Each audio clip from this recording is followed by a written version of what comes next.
Hola, buenas noches, ¿cómo están? ¿Cómo les ha ido? Espero que estén bien. Hoy día estamos nuevamente acá presente, Oscar Fuente aquí al habla, en este programa Reflexión Mundial del canal Reflexión Nacional, que está siendo transmitido en dos canales simultáneamente, mi canal personal Oscar Fuente y también en el canal Reflexión Nacional. Hoy día corresponde a un programa de análisis y reflexión relativa a temas internacionales.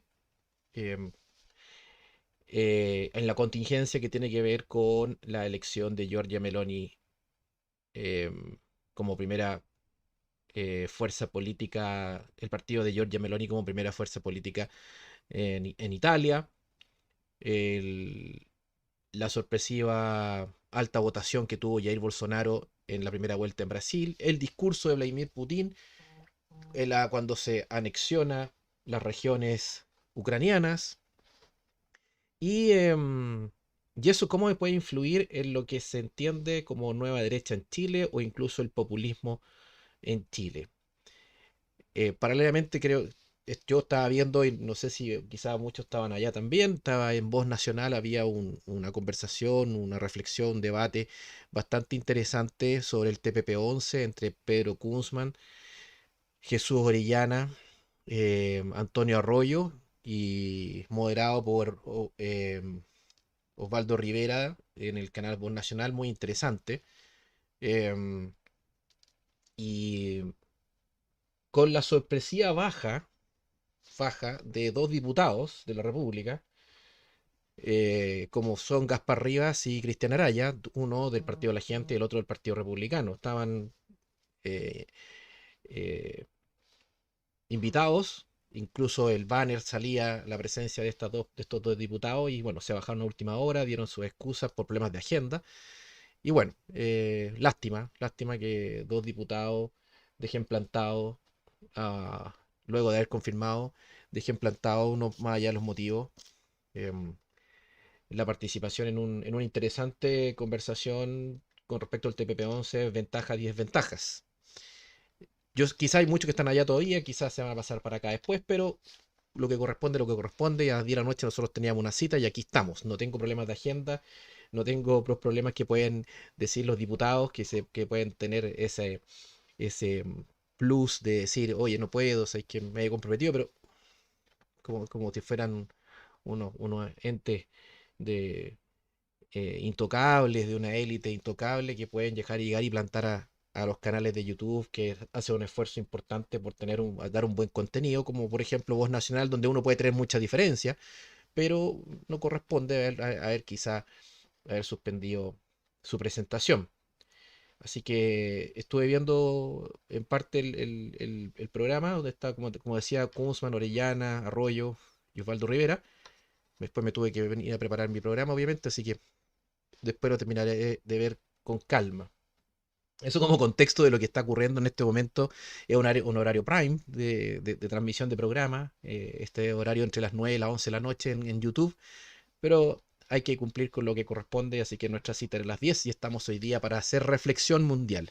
Voy a saludar a algunas personas que están en Reflexión Nacional y otros que están en mi canal personal. En Reflexión Nacional está Nacho Lulión, buenas noches. Eric Verdugo, buenas noches, saludos. ¿Cómo está Eric? ¿Cómo está Walpen? Ramón, buenas noches. Quiltro, buenas noches. Ismael Magno, hola Oscar, saludos. Ezequiel Vicencio, hijo, saludos Oscar. Está interesante el live en Voz Nacional, que es lo que estábamos conversando recién. En el canal, mi canal personal, que está en este lado de la pantalla, Regalux, buenas noches, ¿cómo le ha ido? Rómulo Valerio Borghese, buenas noches, Oscar, está complicado Putin, exactamente. Buenas noches, Dante, que está ahí Brasil, desde Brasil viéndonos, Dante también.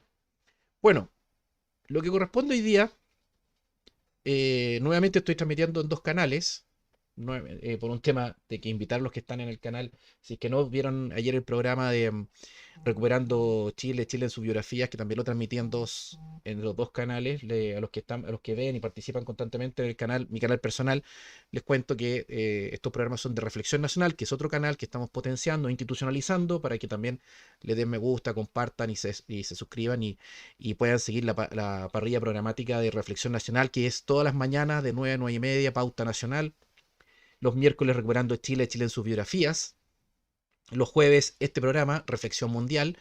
Y los sábados, Síntesis Nacional. Hacemos una síntesis de la semana de las diferentes noticias más importantes de la semana, analizándolas, una hora de reflexión. Y en la noche, ya después de las 11 de la noche, nos pasamos en mi canal personal para seguir con los largas tertulias y lecturas de amanecida. Bueno, hoy día, ¿a qué nos cita? Estaba viendo lo de Voz Nacional, dice Ismael. No sé si ha terminado todavía, pero está interesante. Todo bien, me perdí el debate, pero lo veré más tarde. Eric Verdugo, exactamente. Hubiese sido más nutrido ese debate si hubiesen estado dos parlamentarios que iban a estar, que representan dos partidos novedosos de la política chilena, como son el Partido Republicano y el Partido de la Gente, pero bueno, no fueron, no llegaron a la cita. Por problemas de agenda, como dijo muy bien Jesús Orellana. eh, Así que, bueno, problemas de agenda significa que no saben lo que tienen que hacer en términos generales, así que, bueno, no llegaron los diputados. Lástima. Lo que nos corresponde, reflexión mundial. Hoy día planteé como tema la situación de tres grandes personajes o nuevos personajes en el caso de Meloni, por ejemplo, no tan nuevo en realidad, pero que sale a la palestra ahora eh, potente por los resultados electorales en Italia. Y tenemos a Meloni, a Bolsonaro, a Putin. Bueno, otros más, por supuesto, pero lo contingente, ¿por qué ellos? Porque, bueno, Bolsonaro viene saliendo de una elección de primera vuelta, preparándose para la segunda vuelta el 30 de octubre frente a Lula. Meloni, que su alianza política entre la Lega, el movimiento del partido de Berlusconi y el partido de ella, de Meloni, la alianza de derecha, obtuvo una amplia mayoría, lo cual hace que a partir, lo más probable que en noviembre ya se forme gobierno y ella sea la primera mujer, primera ministra italiana en un país que tiene una constante de inestabilidad política. El primer ministro ha tenido como más de 20 y tantos primeros ministros desde la Segunda Guerra Mundial, lo que da un promedio más o menos de 2 años de permanencia en el cargo por primer ministro, frente a Alemania o Francia, que han tenido muchos menos cantidad de primeros ministros o presidentes. eh, Paralelamente el mismo tiempo. Es decir, hay una constante rotación en la política italiana y no sería raro que esta preeminencia de Giorgia Meloni también sea de corto plazo, 2 años quizá. Eh, una Italia que último tiempo ha profundizado ya el populismo con el movimiento 5 Estrellas, por ejemplo, la misma presencia de los gobiernos de Berlusconi, un electorado italiano que se acostumbra a elegir constantemente caras nuevas y va rotando caras nuevas, porque, bueno, esta elección también hubo muy baja participación para lo que es la participación italiana. Un país que también está más o menos, que bueno, siempre estábamos más o menos dividido entre el norte de Italia, industrial, eh, eh, con alto grado de capitalización, y el sur italiano bastante, mucho más pobre. eh, las islas también, Sicilia, Cerdeña, etcétera, de donde viene también Meloni. Por lo tanto, siempre hay que poner en contexto la situación de, de quiénes son estos personajes. En el caso de Meloni, ella tiene una historia, profunda historia de cercanía con los movimientos nacionalistas, incluso herederos del fascismo de Mussolini, pero que hoy más que nada es una figura conservadora. Eh, es una figura que se acerca bastante a lo que es Vox, se acerca bastante a lo que es un un José Antonio Caz, que se mandan constantemente mensajes por Twitter. eh, el- una actitud que ha sido, en su momento era muy crítica con la Unión Europea, pero ahora eso lo ha atenuado. Su alianza con la Lega y Matteo Salvini en Italia, que eran grupos también críticos de la Unión Europea, pero que han ido matizando su discurso y ya no son tan críticos con la Unión Europea, e incluso apoyan, Meloni ha apoyado la OTAN y la cercanía con respecto a las acciones de Ucrania, tomando distancia con Putin. Entonces nos encontramos con un personaje que se podría identificar con un potente discurso conservador en lo valórico, ¿ya? Rescate las tradiciones, Dios, patria y familia, es el mensaje que ha repetido constantemente el partido de ella y ella en específico. Obviamente que cuando están en elecciones hay que bajar un poco los decibeles y hay que tratar de que hay que ganar votos de centro, y eso pasa en todos lados. Entonces, Meloni, también con una política económica que eh, es bastante eh, clásica, claro, no es una política económica, no hay un énfasis en el rol del Estado. eh, es un discurso y una alianza electoral muy inteligente que logra detectar lo que la gente está reclamando y que se encuentra también con una izquierda bastante fraccionada en Italia, por lo tanto permite que obtengan una amplia mayoría. O sea, hay una cuestión de contexto donde Giorgia Meloni se encuentra con una izquierda bastante dividida y logran con esta alianza derecha captar lo que la gente estaba pidiendo.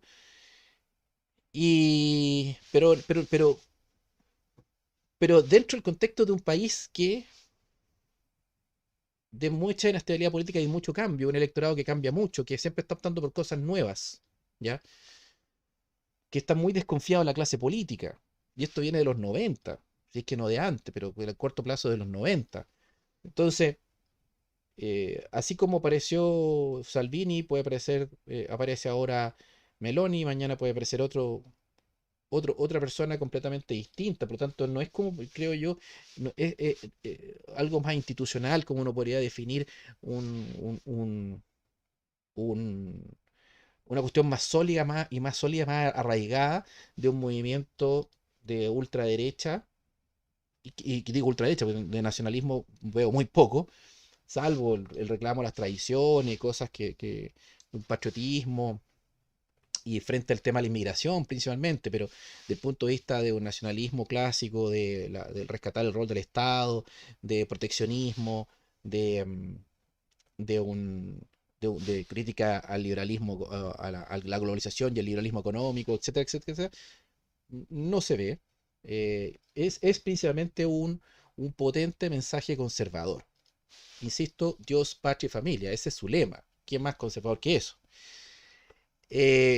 Y muy atlantista. O sea, ella, y, obviamente por elecciones, pero también ha ido marcando sus puntos en acercarse y no cuestionar la OTAN, ni la presencia de la OTAN con Italia, incluso, incluso la Lega, que es el otro partido el que Matteo Salvini, el que lleva la batuta ahí en la Lega, que está a la baja, pero también es un partido que es federalista, un partido que es crítico de Roma, un partido que es liberal en lo económico, un partido que apoya las sanciones de Estados Unidos contra Irán, un partido que reconoce a Jerusalén como la capital de Israel. Son partidos que incluso podrían entenderse como neoconservadores, ¿ya? Aparte, el liderazgo propiamente de Salvini puede uno matizarlo por su cercanía con Putin, pero él, porque en Italia de alguna manera, como es propio del carácter italiano, el caudillismo es muy importante. Una cosa, los partidos, hay una amplio espectro de partidos y también los partidos van cambiando de nombre, no hay una continuidad muy potente en lo que es la institucionalidad partidista. Por lo tanto, hay mucho rol de liderazgo individual, figuras. Entonces hay que entender que a veces los partidos son, como definía la Lega, de una manera, pero Salvini lo podemos ver dándose la mano con Putin y que es crítico contra la OTAN. Entonces, pero a vez una alianza con Giorgia Meloni que no tiene rollo con la OTAN y Estados Unidos y, y que quiere impulsar política económica de baja de impuestos, propiamente políticas económicas liberales, y una defensa conservadora que lo puede acercar a Putin en el caso de la crítica al que hizo Putin en su discurso con respecto al tema de la ideología de género y el lobby LGBT, etcétera. Pero creo que el núcleo, eh, y en eso hay que ser bien claro y diferenciar los puntos para analizarlo con relación a Chile. Son dos grandes temas, el tema valórico, pero también el tema económico. El tema del rol del Estado, el rol de los privados, el rol de la apertura económica, la globalización, las finanzas mundiales, que se habla mucho del lobby internacional, del globalismo, pero enfocado principalmente en lo cultural desde el punto de vista Meloni. Porque, insisto, ella es una conservadora, ¿ya? Es una conservadora, que puede tener puntos en comunión con un, un Bolsonaro o un Putin en esos temas, pero en los temas valóricos, ¿ya? Ahora, ¿dónde está el core? ¿Dónde está el corazón de los núcleos políticos? ¿Está en sus ideas, en sus concepciones de mundo, o está en su concepción de la realidad de la distribución del poder económico, que sustentaría las, la- las luchas políticas? Al parecer aquí el énfasis está dado eh, por las concepciones de mundo, concepciones valóricas, de cómo debe organizar una sociedad sana, etcétera. Al parecer, o sea, no al parecer, para el conservador ese es prioritario, ¿ya? Y en ese sentido, Meloni es eso, Meloni es eso. Liberales en lo económico y conservadores en lo valórico, geopolíticamente atlantistas, me suena a eso, exactamente, eso es Meloni. Eso es Meloni. Y ahí vamos a empezar a hacer análisis y acercarnos para entender qué cercanía pueden tener con los movimientos de no izquierda en Chile, ¿ya? Que es lo que, en lo personal, la investigación que me tocó hacer y el libro que tengo escrito por ahí que no he publicado. ¿Qué cercanía y con qué movimientos de no izquierda en Chile puede tener cercanía ideológica una Giorgia Meloni? ¿Hay puentes de comunicación? Bueno, obviamente hay Twitter con casa y mensajes. Hay una mujer acá que quiere replicar quizá ese discurso. Pero ahora vamos a agregar otra variable, que es el señor Bolsonaro. El señor Bolsonaro también es un conservador y muy potente, pero de un conservadurismo más evangélico. Giorgia Meloni es católica, pero obviamente tienen en comunión esa misma lucha con lo que ellos denominan el globalismo, pero que lo centran ese globalismo principalmente en un globalismo cultural, ¿ya? La crítica a la homogeneización cultural por medio de grandes lobbies internacional o élite internacional que busca poner en carpeta su agenda progresista de que busca la constante liberalización del ser humano, de todo tipo de arraigo y de todo tipo de construcciones eh, eh, tradicionales. Y en ese proceso de liberalización hay que liberarse de todo, po, del género, de la nación, y llegar a una sociedad, a sociedades donde el denominador común sea lo humano, lo propiamente humano, la condición humana. Entonces, tratar de conciliar igualdad y libertad, pero esa libertad llevada al extremo em, que no es solamente económica, sino que también tiene que ver con las concepciones de mundo de los individuos, personas humanas. Eh, Ahora, Bolsonaro, Bolsonaro es un conservador que aplicó políticas económicas liberales, que ahora está ofreciendo, eso sí, en plena campaña por la segunda vuelta, está ofreciendo subir los impuestos a los brasileños más ricos para implementar políticas de bienestar. O sea, lo que aquí en Chile se ha estado discutiendo como impuesto a los más ricos, Bolsonaro lo está aplicando, lo está mencionando en plena campaña política. Pero, pero más allá de la posición, de la postura económica, si es liberal económico o es un tipo más, eh, no es tan ortodoxo desde el punto de vista de libertad económica, hay que entender el contexto de Brasil. Más allá de que Brasil sea de que Bolsonaro sea derecha, de que Lula sea izquierda, etcétera, Brasil por sí mismo es un país que busca tener presencia internacional, busca pelear en las grandes ligas. Y eso está en el ADN de cualquier sector político que quiera gobernar Brasil. ¿Ya? Brasil fue un imperio. eh, Tenía un emperador. Eh, Brasil está incómodo en Sudamérica. Brasil mira de espaldas a Sudamérica. Brasil está mirando hacia el norte, no solamente no Estados Unidos, hacia el norte, hacia el hemisferio norte, hacia los grandes lugares, centros de poder. Brasil quería construir submarinos nucleares, y está construyendo, o ya construyó submarinos nucleares. Brasil tenía portaaviones. Brasil eh, es parte del BRICS, de los países BRICS, Brasil, Rusia, India, China y Sudáfrica, que buscan ser un contrapeso en el mundo e incentivar el mundo multipolar y no unipolar para enfrentarse a Estados Unidos. Bolsonaro, y en este caso digo Brasil, más que Bolsonaro, fueron los pocos presidentes que fue a saludar a Putin mientras Putin estaba en guerra en Ucrania. Por lo tanto, Brasil, más allá de lo que sea eh, más allá de lo que sea Bolsonaro o Lula, que tienen en común, Lula y tienen algo en común Lula y Bolsonaro, tienen en común que son amigos de Putin. Lula critica a Zelensky y también lo tacha de como culpable de la guerra, para de alguna manera blanqueando, quitarle la blancura al amigo Zelensky que es pintado como una pobre víctima en el mundo occidental. Lula dice que Zelensky es también culpable de esta guerra. Y Bolsonaro fue a visitar a Putin mientras estaba Putin en guerra con Ucrania contra el señor Zelensky. Entonces,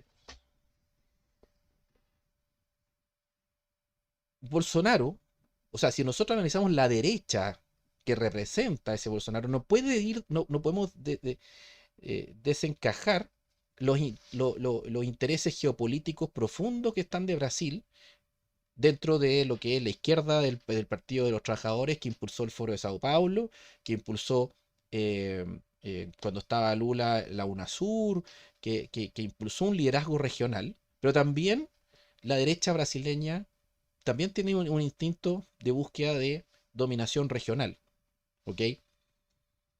Por lo tanto, incluso, o sea, si vamos a los temas más prácticos, eh, bueno, nosotros estamos actualmente sin embajador de Polo, todavía está esperando que le acepten su presencia como diputado en Brasil, como embajador en Brasil, todavía no lo reconocen como diputado, perdón, como embajador, cosa que, por ejemplo, nosotros, el presidente Boric cuestionó los documentos que presentaba como embajador israelí, al embajador israelí. Bueno, nosotros Brasil nos ha hecho lo mismo, llevamos casi, no sé, un mes o 2 meses ya con el embajador dando bote, quizá menos, pero mucho más tiempo que del voto que dio el embajador israelí en Chile. Entonces, por un tema ideológico, por supuesto, pero también porque Brasil muestra los dientes para mantener el control de la región, porque siempre está mirando hacia afuera. Brasil siempre está mirando hacia afuera, pero tiene que mantener el control de de lo que ellos determinan que es su espacio, zona de influencia, que es América del Sur. Y ahí con quién se va a enfrentar siempre Brasil es con Estados Unidos, que también considera América del Sur su patio trasero. Por lo tanto, que Bolsonaro se acerque a Putin porque Putin está en mala con Estados Unidos, y en ese sentido, siempre va a existir una disputa entre Brasil y Estados Unidos con respecto a América del Sur. Ahora, llamativo que Bolsonaro y Lula tengan algo en común, sí, llamativo, porque se odian profundamente, pero su tema en común es Putin. ¿Por un tema valórico conservador? No. Para principalmente como política de Estado, Brasil y Rusia son aliados en una organización como los países BRICS para contrarrestar el poder unipolar de Estados Unidos. Por lo tanto, el tema valórico, la agenda valórica como eje estructural de lo que es, más allá de las fronteras de Brasil, de lo que es la derecha brasileña, eh, en la interna es importante, en la lucha contra el comunismo, como hablan en la interna, nuevamente los conceptos de Dios, patria y familia, pero a la externa,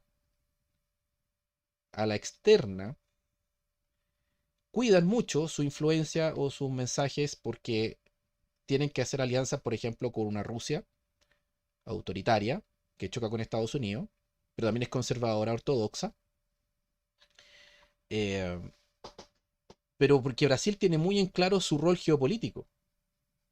Y por lo tanto también Brasil tiene muy en claro el rol del Estado de Brasil. O sea, ahí de alguna manera no existe ese karma de entender cuál es el rol del Estado, un Estado más chico, más grande. Normalmente todos los países que buscan tener preponderancia internacional entienden que el Estado, nación, que engloba a ese país, tiene que ser potente. Y esa potencialidad se sustenta en una capacidad económica soberana, soberana, una industrialización importante. Existe una burguesía industrial en Brasil. No es la burguesía capitalista chilena que es rentista. O sea, en Brasil hay una concepción en la clase política, sea de izquierda, derecha, de arriba, abajo, una concepción industrial, una concepción de potencia, que uno podría decir también en Italia, que es parte de los países más importantes de Europa, lo es también, pero principalmente la zona norte de Italia, ¿ya?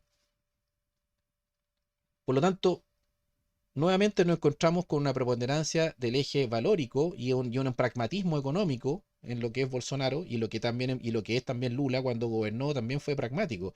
Aparte que a Lula le coincidió el alto valor de los commodities, el alto valor de los bienes que se exportan, los recursos naturales que exporta, una bonanza económica que generó, que lo tradujo también a una importante inversión militar y un crecimiento de las arcas públicas en pos de bienestar, buscar mejorar la condición bienestar de los brasileños. Pero siempre mirando y buscando posicionar a Brasil como en la grandes ligas, ¿ya? Por lo tanto, Bolsonaro, nuevamente nos encontramos con una figura que cuando fue electo partió corriendo Jacqueline Van Rieselbergher de la UDI, también fue casa a saludarlo. No es la misma forma de influir de la derecha brasileña en los demás países, en las derechas de otros países de Sudamérica, como lo que hace la derecha o los movimientos más liberales argentinos que sí tienen una política de influir en otros países de la región de manera potente, haciendo giras con sus grandes figuras, por ejemplo, con la figura del señor eh, eh, Milei, que se ha transformado en rockstar sudamericano. No obstante, Bolsonaro ser el líder de una derecha más importante en Sudamérica, esa derecha no ejecutó, brasileña no ejecutó el mismo rol. Se dio a la derecha argentina que ocupara ese rol más de influencia en la región. Eh, la influencia ha sido más bien secundaria, por lo tanto, porque insisto, Brasil se debe a sí misma, subsiste por sí misma. Y siempre he tenido una actitud de segunda mirada a lo que es la política sudamericana o americana en general. Entonces, cuando se habla mucho, aquí en Chile se habla mucho de Bolsonaro, Bolsonaro, Bolsonaro, pero realmente la derecha brasileña no está pescando a la derecha chilena, porque la derecha brasileña está mirando hacia el norte, como de alguna manera el Estado brasileño siempre va a estar mirando hacia el mundo, hacia afuera de América. ustedes lo pueden ver también en los canales de YouTube, la influencia de diferentes, bueno, también un tema de lenguaje, por supuesto, el portugués con el español, por supuesto, pero un, un- un- es poca la influencia de brasileños en los medios de comunicación virtuales paralelos de redes sociales. Pero sí mucho argentino, insisto, un tema de idioma obviamente entendible, pero y vuelvo a repetir, el eje denominador, el denominador común es el tema del conservadurismo, el tema de la concepción de vida, concepción de la sociedad, los temas valóricos, como se denomina comúnmente. No es un rollo de, por lo menos desde Brasil, no es un rollo de las ideas de la libertad y viva la libertad carajo. Es una derecha eminentemente conservadora, eminentemente evangélica incluso. O sea, me refiero a la derecha de Bolsonaro, me refiero. Ahora, si vamos a Putin ahora, Putin obviamente lo podemos analizar de muchas formas, y hay mucha información, hay documentales, pero nos vamos a centrar en el último discurso que hizo cuando se anexionó las regiones que eran ucranianas. De alguna manera Putin ha tenido siempre un discurso crítico contra Occidente, ha sido su leitmotiv, pero en lo personal considero que este discurso fue mucho más allá, fue mucho más, tomó más posición del punto de vista de los temas de concepción de vida y concepción de la sociedad. Ya no fue solo, y también fue, perdón, y fue también una crítica profunda al modelo de desarrollo occidental, lo nombra como neoliberal, lo nombra textual como neoliberal, lo nombra como neocolonial, habla claramente de que ese modelo occidental globalizante lo que busca es desmantelar los estados-nación, cosa que no se lo escuchamos a una Meloni, cosa que no se lo escuchamos tampoco a un Bolsonaro, porque el eje de Meloni y Bolsonaro es el mensaje conservador valórico de aborto, lobby LGBT, ideología de género, ese tipo de cosas.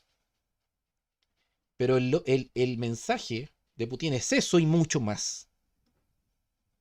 Es eso y mucho más. Es una contradicción completa al modelo occidental de vida. Occidental me refiero a anglosajón. Habla desde la Edad Media hacia adelante, pasando por etapas de esclavitud, pasando por etapas de,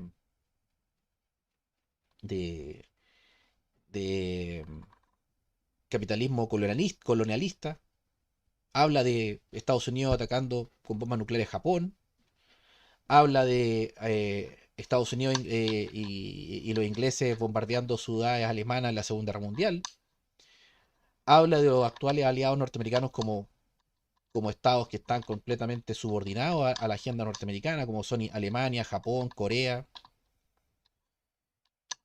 Eh, Habla de la guerra del opio que los imperios franceses e ingleses apretaron a China para subyugarlo económicamente.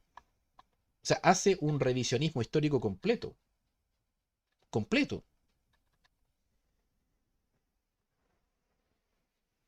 Podría decirse uno que hasta toma, no claramente, pero sí rescata algunas cosas de lo que ha planteado Dugin, que no solamente Dugin lo ha planteado. De alguna forma el discurso y la lucha de Putin es mucho más amplia. Habla de multipolarismo, obviamente, para enfrentarse al mundo unipolar. Le pasa la cuenta a Estados Unidos por la debacle económica y la hambruna y el frío que vivieron los rusos después de la caída de la Unión Soviética, y dice que la Unión Soviética es el gran fracaso de la geopolítica, siempre lo he dicho, la gran tragedia geopolítica del siglo XX, pero que no hay que volver atrás porque ya pasó. Y tampoco Rusia actual necesita la Unión Soviética. Pero si habla de Estado, si habla de Estado-nación, si habla de Estado-nación con respecto a los países europeos subyugados por el mundo occidental anglosajón.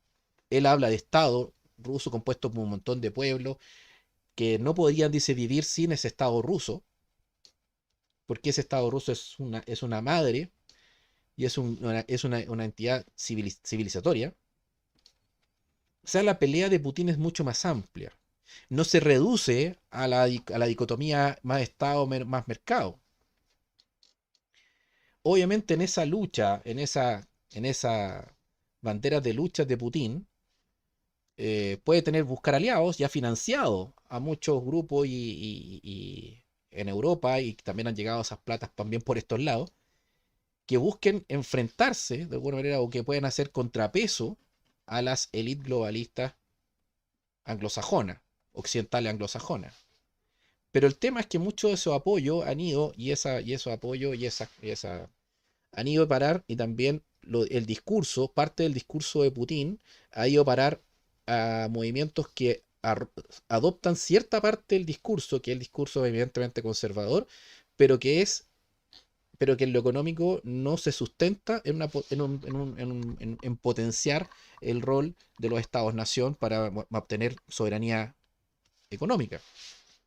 Por lo tanto, podemos encontrar a Putin, un aliado importante de Putin es Víctor Orbán, en Hungría, conservadoramente con los polacos, pero los polacos son pro-OTAN. Entonces, desde el punto de vista, los polacos, el AfD alemán es un partido eminentemente liberal conservador. Von Storch, que es uno de los líderes de la AfD, que es un chileno, y su esposa, la señora von Storch, son eminentemente liberales conservadores, y son principalmente más conservadores que liberales. O sea, son liberales en lo económico, pero son profundamente conservadores. Y han estado haciendo, y fueron a juntarse en su momento con Bolsonaro, y Bolsonaro no los tomó mucho en cuenta, porque Bolsonaro, su visión conservadora es más evangélica. El señor von Storch ha dado charlas, videos, eh, con el señor Gabriel, perdón, el señor Subercasó, este caballero que da entrevistas en La Vereda o en otros canales. Creo que se me pegó el canal Oscar Fuente. Algo pasó. Pero los que estén ahí se pueden pasar al canal Reflexión Nacional. Paréntesis. Estoy viendo que pasó un problemita. Un problema. Bueno. em, entonces nos encontramos con que el AfD en Alemania es un partido liberal conservador y puede tener mucha cercanía con la señora Meloni y con Vox en Italia, perdón, en Vox en España. Que el mundo de Marine Le Pen es también un mundo bastante particular, el mundo francés, todo es muy afrancesado, ¿no? Cuesta como identificar ese mundo de Marine Le Pen, que ya viene trabajando por lo menos desde su padre de los años 90, si es que no antes. Ahora, es comparable esa derecha de Bolsonaro, esa derecha de Meloni, que insisto, yo la veo más como derecha, más que ultra, o sea, sí, ultraderecha, pero nacionalismo yo no veo en Meloni nacionalismo, entendiéndolo el nacionalismo como lo que se entiende Chile nacionalismo, como una tercera vía, como el nacionalismo clásico chileno. Meloni no es eso. Meloni puede ser un referente para lo que es la derecha chilena heredera de la síntesis guzmaniana liberal conservadora, poniendo un énfasis más potente en lo conservador, pero no olvidando su rollo liberal económico. Ella habla de economía social de mercado y habla de libertades individuales. Cuando se han mandado mensajes con el señor Kass.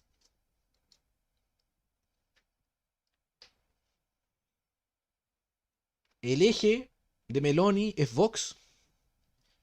El eje de Meloni es AfD en Alemania.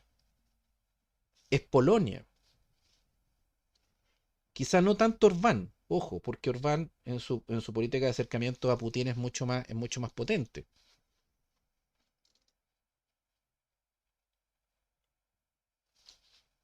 Insisto, el tema francés es un tema particular. Así como Francia es un ente particular en Europa, Brasil es un ente particular en América. Hay que entenderlo dentro de su propia dinámica. Por lo tanto, la derecha de Bolsonaro es un mundo paralelo, es una derecha para Brasil. Por más que hayan ido las derechas chilenas hayan ido a hacer nexos con Bolsonaro, su eje no está ahí. Hay una cercanía también cultural francesa brasileña, que se ha traducido también a un importante apoyo militar, de inversiones militares en la construcción de los submarinos. Entonces, y Putin es otra cosa. O sea, es otra cosa mucho más compleja.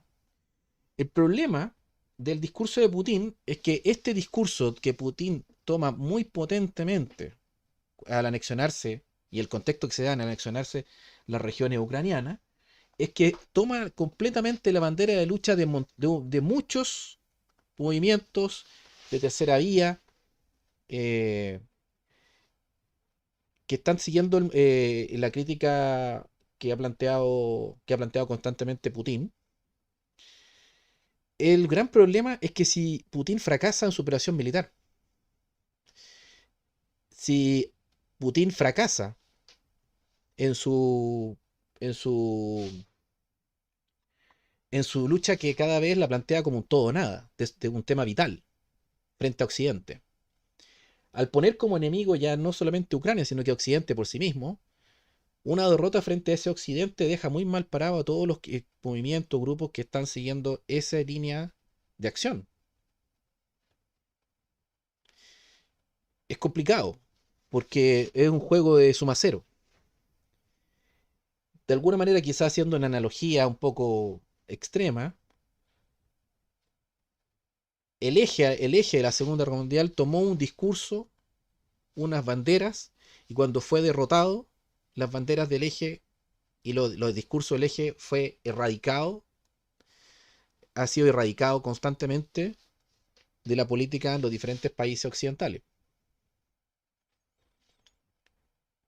Normalmente pasa que cuando se aparecen grandes potencias que se enfrentan a la hegemonía de algún imperio, y esas grandes potencias fracasan, todo su constructo y su argumentación para enfrentarse a la potencia hegemónica se desfonda. Lo vivimos el 45, con el eje. La concepción de mundo, la política internacional, la política interna, el diagnóstico de los problemas de las sociedades, de entreguerras, todo eso se fue al tacho de la basura al perder la Segunda Guerra Mundial. Podríamos encontrarnos en un escenario similar. Todo el discurso que lo detalló profundamente, invito a leer ese discurso de Vladimir Putin, si Putin, que insisto, para arrogarse como el gran portaestandarte de esa crítica a Occidente anglosajón, en la cual tiene mucho razón, la está dando una pelea relativamente solo, y ha que tenido bastantes fracasos militares. Entonces nos encontramos que ese discurso puede terminar llevando al fracaso a esas concepciones o a ese diagnóstico. ¿Ya? Llegó Bolsonaro, mire, está Jair Bolsonaro está aquí presente.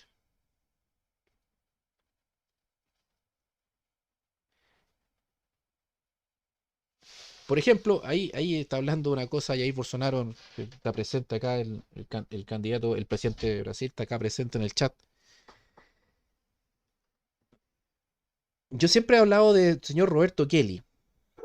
Roberto Kelly fue un marino que, con mucha influencia en retiro, que fue el que imprimió el ladrillo, el texto del ladrillo, que es el que se presentó a la Junta Militar con el proyecto de modelo económico, de liberal o neoliberal. Un tipo muy bien, que conocía tenía muy buenas redes, muy cercano al Mercurio, a Cubillos, al rey Taquepasa, marino, ex marino, muy cercano al almirante Merino. Él, como civil, el almirante Merino le pidió una misión previa al golpe de Estado, al 11 de septiembre. Le pidió que fuera a Brasil. ¿Y por qué a Brasil? Porque la inteligencia brasileña es la inteligencia más potente, más importante del continente. Y hay una cercanía importante con Chile. Y este es el patio trasero de Brasil. Y fue él, a juntarse con eh, a obtener información de la inteligencia brasileña para saber si es que se producía un alzamiento militar en Chile el 11 de septiembre, Perú nos iba a invadir o no. Iba a aprovechar o no la oportunidad Perú de invadirnos. Fue, llegó a Sao Paulo, llegó a un hotel, en ese hotel lo contactaron, le dijeron, ¿usted el señor Kelly? Sí. Ah, no, él llegó a Brasil, a Sao Paulo, fue a hablar con el director de prensa de un diario en Sao Paulo, de un diario creo en Sao Paulo. Ahí, y él preguntó que necesitaba juntarse con un general X. Luego le dijeron, váyase al hotel, espere ahí, va a recibir información. Y que no salga, no se contacte con nadie. Se quedó todo el día en en el hotel encerrado, esperando que lo contactaran, y de repente sonó el teléfono de su habitación y le dijeron, ante su pregunta, que él ni siquiera había alcanzado a preguntar nada, ante su pregunta, no se preocupe, Perú no se va a mover. Así que quédese tranquilo y pueden actuar con tranquilidad porque Perú no se va a mover, no va a aprovechar la oportunidad, no puede aprovechar la oportunidad. Así que ahora espere un par de horas, baje al lobby del hotel, ahí va a encontrar unos pasajes y váyase inmediatamente de vuelta a Chile. Chao. Esa experiencia con la inteligencia brasileña permitió que los militares chilenos pudieron ejecutar su acción el 11 de septiembre con la tranquilidad que en el frente norte Perú no iba a invadir. Perú tenía más de 300 tanques que eran para Chile, que al ver que el gobierno Allende ya estaba en la última, los rusos lo desembarcaron en el Callao, y esos 300 tanques son los que actualmente tiene Perú en su inventario. Y volvió Kelly y le dijo a Merino, mira, viví esta experiencia, me dijeron los brasileños, la inteligencia brasileña me dijeron esto, así que tranquilo. Y Brasil, en cierto grado, está como arriba del balcón mirando la región. Lo que pueda pasar en Brasil en la próxima elección de segunda vuelta, ¿influye este determinante? No. Ahí va a haber un contrapeso importante, lo más probable es que salga Lula, el Congreso está a favor de Bolsonaro. Pero insisto, Brasil está mirando para afuera. La influencia de la derecha brasileña no es determinante en lo que es la política chilena. Pero insisto, sí puede ser el modelo de una Meloni acá en Chile. Y en eso creo que la nueva derecha chilena, la derecha republicana, está trabajando en eso. Y creo que en eso una de las figuras clave de lo que se puede estar trabajando con una alternativa de reemplazar a la figura de José Antonio Kast, que ya lleva 2 elecciones presidenciales y se encuentra bastante desgastado ya, es la señora Teresa Marinovich, que tiene obviamente también un alto rechazo, por supuesto. Ahora, la cercanía de esa derecha está La cercanía de esa derecha está con movimientos liberal conservadores, como, insisto, AfD, Meloni, Vox, y la influencia del movimiento argentino y del movimiento El Yunque en México. No es esa derecha, sí se quiere arrogar parte del discurso de Vladimir Putin, parte, el discurso conservador. La señora Teresa Marinovich en Twitter citó un pasaje bíblico luego de que de que Putin diera su discurso, y que también citó un pasaje bíblico. Ella en Twitter sacó mencionando un pasaje bíblico, siendo que ella se identificaba bastante como liberal y como una figura o un outsider de la política. Ahora, ¿tiene posibilidades? Hoy no, pero el escenario político chileno, como lo hablamos en el Pauta Nacional hoy, está con un problema institucional complejo, está trabado, con un presidencialismo fuerte y con un sistema, un legislativo bastante fraccionado, lo cual impide a cualquier presidente actual, dígase Piñera o un Boric, a gobernar. Un presidencialismo tiene que tener un parlamento de alguna manera eh, eh, que pueda llegar a grandes acuerdos. No el diseño institucional actual en Chile, que sin binominal y con voto voluntario ha generado congresos altamente fraccionados, donde cada uno vela por su propio interés y las las disciplinas partidistas o de alianzas políticas está cada vez más menguado y eso repercute directamente en que el presidente de la República no pueda gobernar. Por lo tanto, es un presidencialismo de espejismo. Son parlamentarismos de facto. ¿Eso en qué se traduce? Que los presidentes llegan al poder con alta expectativa de la ciudadanía en esos presidentes, pero que rápidamente pierden esa expectativa y caen rápidamente en la ansiedad y la frustración a la ira. Normalmente la ira en Chile es reemplazada por desidia, que es lo que de alguna manera Diego Portales llamó el peso de la noche. Acá la gente está harteada de la política, confiaron en Boric, pero perdieron la confianza en Boric. Boric no puede gobernar por su misma diferencia dentro de su conglomerado, pero también porque el Parlamento está hiperfraccionado y por su derrota en el plebiscito, por supuesto, y no puede gobernar. Y al no gobernar, se produce estancamiento político. ¿La consecuencia de eso cuáles son?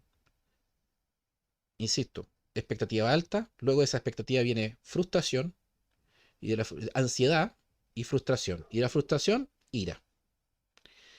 La ira es que terminemos con un presidente arrancando en helicóptero como Argentina, sí, pero en Chile al parecer eso no ocurre porque el peso de la noche, como decía Diego Portales, hace que la gente aquí acepte y se mantiene el poder, el poder del presidente por el peso de la noche. La gente obedece porque está intrínseco de la tradición portaliana, de que la ciudadanía es portaliana. Ahora, eso significa que se abren las posibilidades para que aparezcan figuras decisionistas ante ver un constante que esté el sistema entrampado y no se pueda gobernar y se esté en constante deliberación, constante negociación y no se llegan a puntos definitivos de decisión, está abierta la puerta a que aparezcan candidatos que se denominan populistas, facilistas, que son aquellos candidatos que van a proponer soluciones de decisión. El problema es que un candidato decisionista que va a decir voy a hacer esto y esto y esto y mano dura con esto y esto, tiene que gobernar con un sistema que está diseñado para ser fragmentado. Y por lo tanto su poder de decisión va a estar siempre limitado por carencias de acuerdos mayoritarios para aplicar ese decisionismo. Ahora, la posibilidad cierta de que aparezcan figuras decisionistas que sean políticamente incorrectas, que sean las personas que digan las cosas pan pan vino vino, la va a explotar y la va a explotar, una polilla, la va a explotar y los frentes actuales para que se explote esas vertientes están en el PDG, por ejemplo, y en Partido Republicano. Y el Partido Republicano está jugando esa ficha.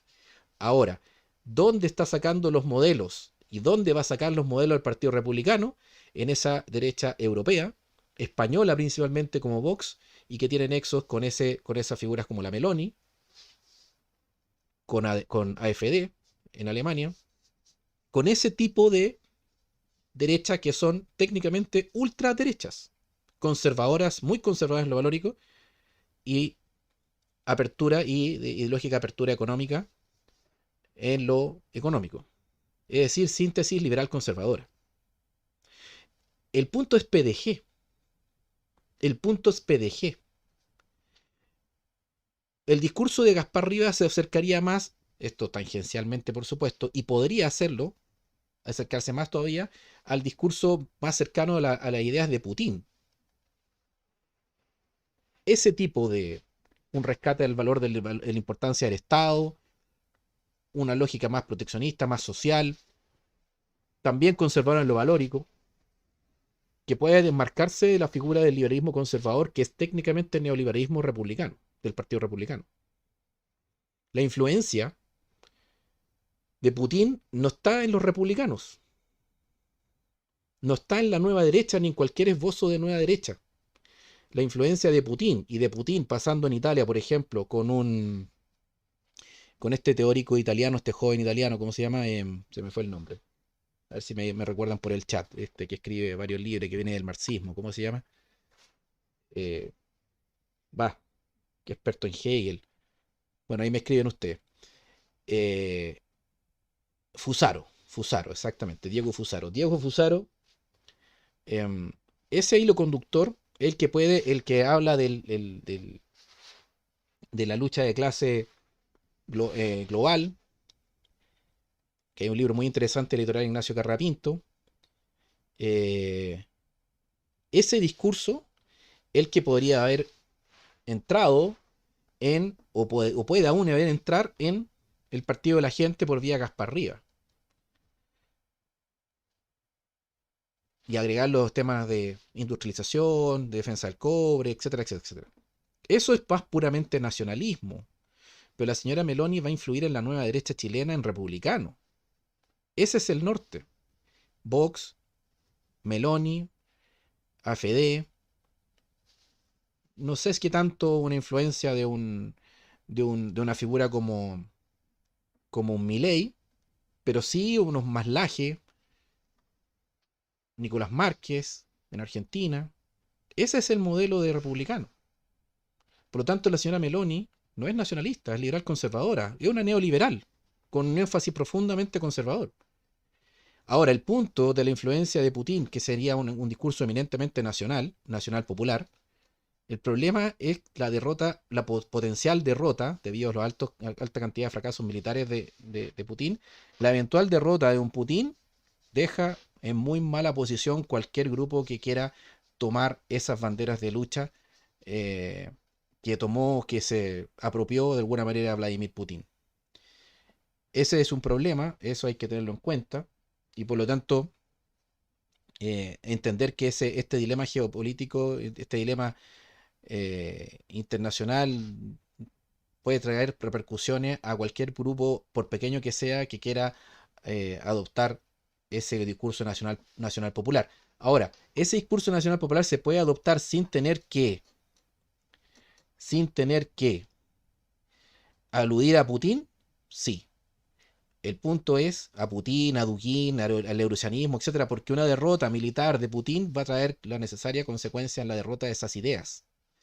Por lo tanto, hay que tener un cierto pragmatismo debido a la situación militar que está viviendo Rusia y Vladimir Putin en frente a Ucrania. Una potencial derrota puede terminar siendo, Putin puede terminar siendo el sepulturero de las ideas nacional populares que están recién reemergiendo en Europa en los últimos 10 a 15 años. Puede ser un rápido sepulturero, así que ojo ahí con los apoyos irrestrictos a Rusia, creo yo. Por lo tanto, lo que une a estas figuras de Bolsonaro, Meloni, Putin, es ese conservadurismo, pero cuidado con ese conservadurismo que esconde a ciertas élites financieras locales que tienen amplios contactos con las élites financieras globales. Detrás del conservadurismo chileno clásico de la derecha está una élite económica frondista que tiene muchos nexos con la élite económica financiera mundial. Por lo tanto, el tema ahí es cómo rescatar las concepciones valóricas que defiende una Meloni y un Bolsonaro, pero sin caer en los brazos o en la influencia económica y política, en Chile en específico, de, de lo que se denomina la derecha fáctica. Voy a leer algunos comentarios. El problema del PDG es una mezcolanza ideológica. El PDG Gasparría no tiene ninguna posibilidad, es un partido con un discurso muy cosista, materialista, liberal, son todos seguidores de Axel Kaiser. Sí, han ido tomando posición, pero los diputados han marcado una postura bastante independiente y han sido bastante interesantes en algunos desempeños. Y han ido adoptando algunos discursos bastante novedosos. Obviamente que hay una distinta diferencia en la interna de diferentes facciones, por supuesto, pero creo que el liderazgo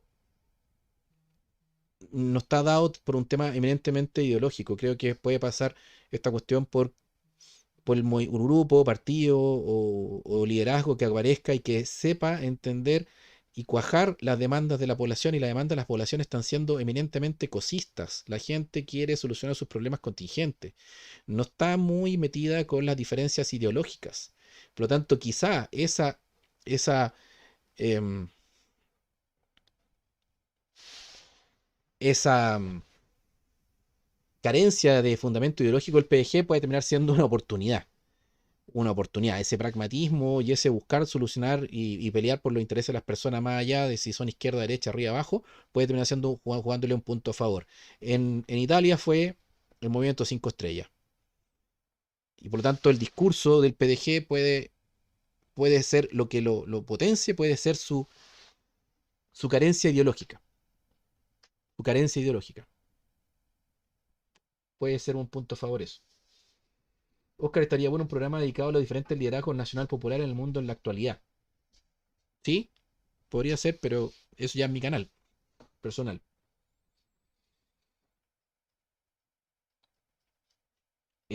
Dice Rodrigo Poblete, por eso se le criticó a Pensando en la Nación por celebrar el triunfo italiano, siendo el último llamado nacionalista. En su defensa declaró que ya no estamos en los años 30. Ahí me perdí, no caché. Pero está el tema del remanente del descontento del proceso del 18 de octubre. Veo difícil un gobierno de derecha conservadora en ese contexto. Ni Italia, ni Vox, ni AfD tienen un país post-estallido, por supuesto, pero yo creo que el discurso em, de republicano va a mutar rápidamente a un discurso cosista, a un discurso cosista. Eh, no ahora, pero va a tener que mutar a un discurso cosista para hacer cuajar con las demandas de la población, insisto, y pueden llegar rápidamente con un discurso populista, muy populista que los lleve, pero no siendo ellos populistas, ojo, un discurso muy populista, pero sin ellos, digo populista nacional popular, pero sin ellos ser nacional populista, por eso hay que, populista, por eso hay que tener cuidado con los lobos con piel de oveja, hay que tener cuidado con esa derecha conservadora que esconde en un discurso que puede decir crítico a la elite política, que rescata, que es políticamente bien combativa con la crítica de Gonzalo Lagarrera a la diputada Snyder, etcétera, que puede tomar un discurso muy combativo como el de Vox en España, como el de la misma Meloni, como el de mismo Bolsonaro, una izquierda, una derecha bien irreverente, bien combativa, etcétera, como una crítica a una élite. Pero ellos también son parte de la élite. Son parte de la élite económica. Entonces hay que tener cuidado con eso. Que en ese discurso anti-élite, en realidad es un lobo con piel de oveja, es un caballo de Troya. Y eso, de alguna manera, es Vox, eso de alguna manera es Meloni, eso de alguna manera es AfD. Es una élite económica de esos países que se esconde detrás de un discurso, entre comillas, populista, dígase nacional popular, para captar, llegar al poder y frenar movimientos populares. Lo conversamos también en el canal, en mi canal personal. Lo conversamos de que Gramsci en los años 30 hablaba, el fascismo es eh, parlamentarismo negro, el fascismo es militarismo, el fascismo es eh, patriotismo cívico, pero ese fascismo de los años 30, ahora la analogía no es el fascismo histórico, no, es la derecha neopopulista, la derecha, la ultraderecha, liberal conservadora, que se esconde detrás de un discurso eminentemente conservador, que con la que choca y la cual muchos nacionalistas clásicos lo aceptan, choca directamente con el progresismo, pero, pero es eminentemente liberal, incluso neoliberal en lo económico y desmanteladora de los estados-nación. Entonces hay que tener cuidado con esos lobos con piel de oveja. Mucho cuidado. Mucho cuidado con la influencia de las Meloni, de los Santiago Abascal, de Vox, de AfD, con el señor von Storch, y de la influencia de los mexicanos del Yunque y de los argentinos católicos liberales que están influyendo bastante en canales de YouTube chilenos. Que tengan mucho cuidado. Y eso está también permeando en el PDG. Permeando en el PDG. Mm, Ahí detrás de eso está la élite económica chilena, la fronda. Ahí no hay concepción nacional popular. No hay concepción nacional popular ahí. Hay Incluso cuando se le llama posfascismo, fascismo, podría decirse, yo podría decir, incluso siguiendo esta definición de Gramsci, podría decir que ese es un neofascismo, pero siguiendo la definición de Gramsci, no el fascismo definido como la idea de Mussolini, sino que como lo define Gramsci, Gramsci dice, el fascismo surge en la crisis del capitalismo, cuando va a pasar al capitalismo financiero mundial. En esa crisis surge el fascismo como, dos puntos, patriotismo cívico,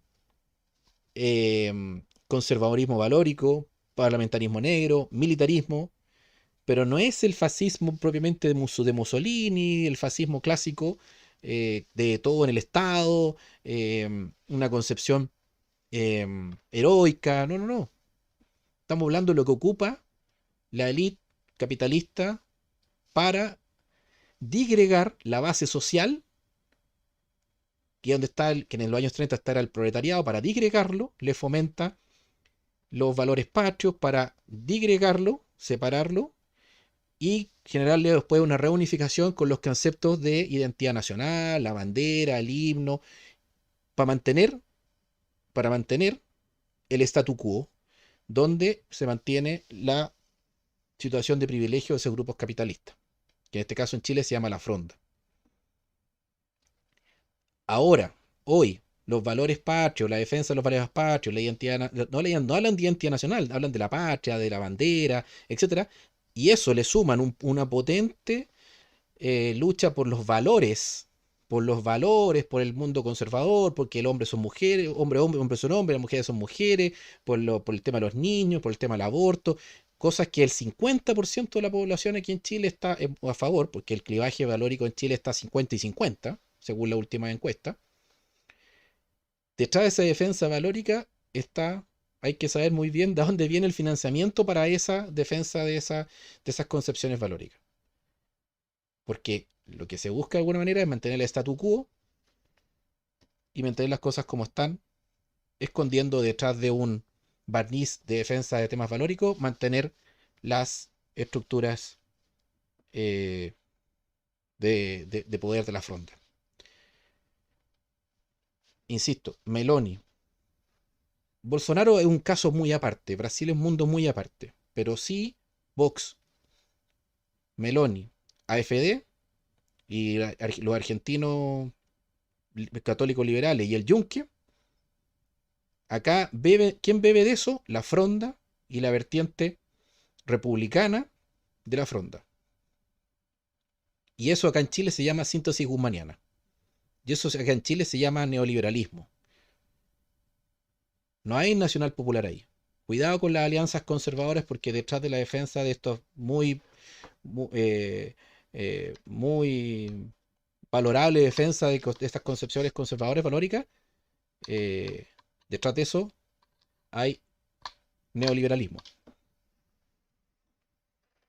Insisto, y ahora, tomar el discurso de Putin hay que tener claro eso, que en la práctica, si Putin cae y fracasa, arrastra con todos para abajo.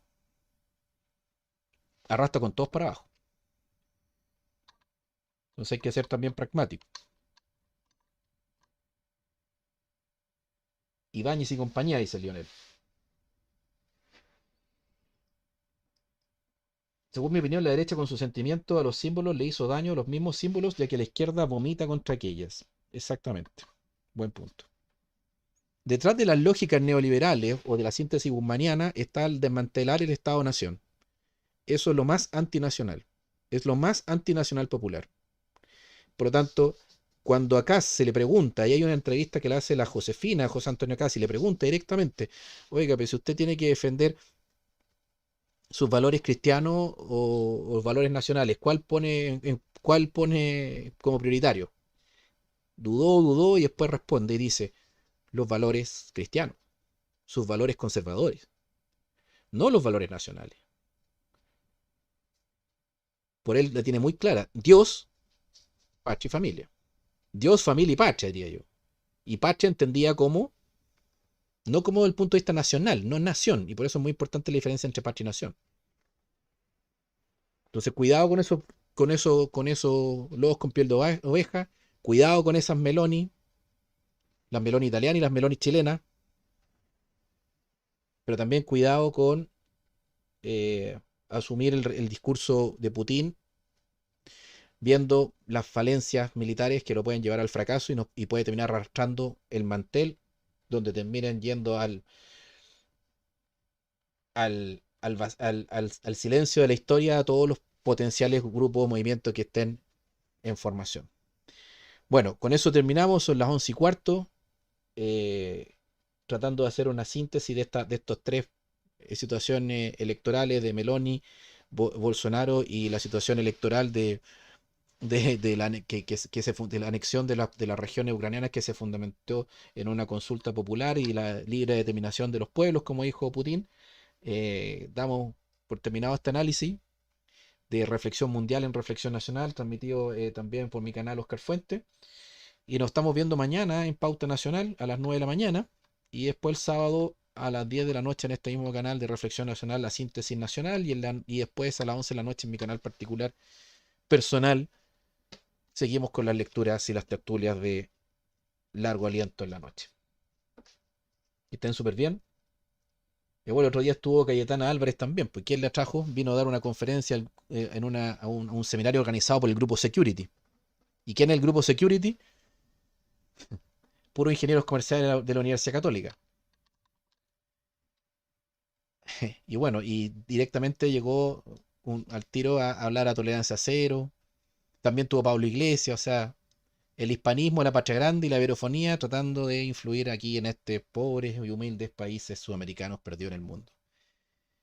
Que estén súper bien, Regalux, Ezequiel Vicencio, Francis, Ismael Magno, Jair Bolsonaro,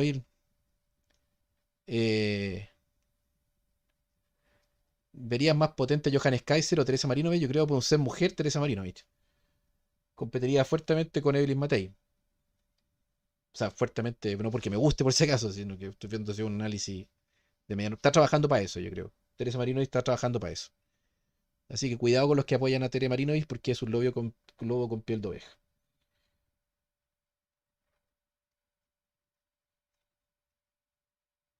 Detrás de ese conservadurismo hay neoliberalismo. Que estén súper bien, cuídense. Nos vemos mañana a las 9 de la mañana. Chao, chao.